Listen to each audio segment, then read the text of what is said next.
Learning to negotiate is not a business skill, it's a life skill. Beyond your salary and contracts, you can negotiate the terms of your life. Several years ago, I started getting a lot of calls about salary negotiation, and then came contract negotiation. And it really became its own piece of my business. It really grew a life of its own. And so I learned a lot teaching people how to negotiate. And one of the things I learned is it wasn't really just about salary. It wasn't just about money or terms of a contract or an agreement.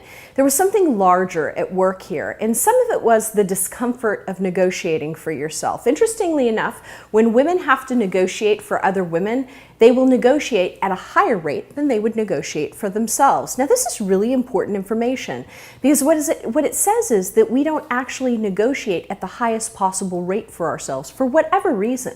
So one of the things I tell people is one of the most critical things you can learn is how to negotiate. It comes up in more places than you can possibly imagine. Think about negotiating the terms of buying a house or buying a car, any of those things, but also just the terms of your life.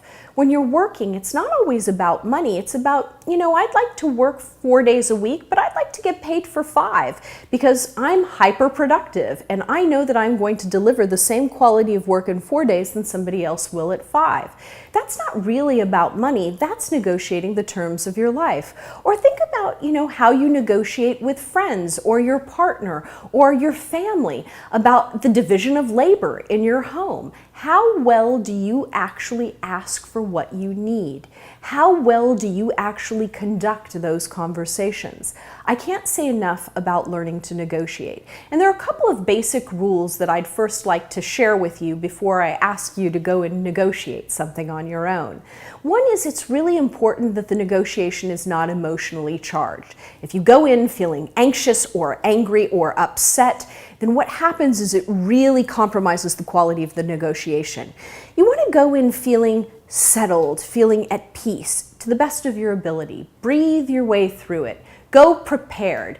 All of the really quality negotiation happens in the preparation, believe it or not. The more prepared you are, the better that negotiation is going to go.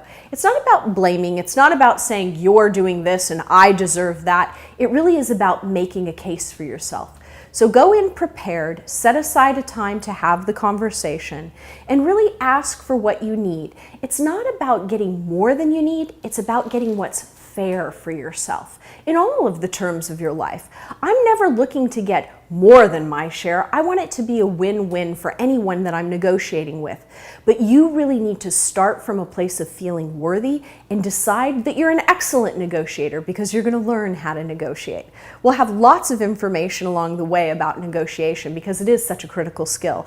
And you can read about it and we'll teach you about it. But I'd really like you to choose something that you can go out and negotiate. Whatever it is, if you want, go to the flea market this week and try to get a lower price for yourself. Negotiate elegantly, but find something you can negotiate. Maybe right now it's not a high-stakes conversation like your salary or a big position.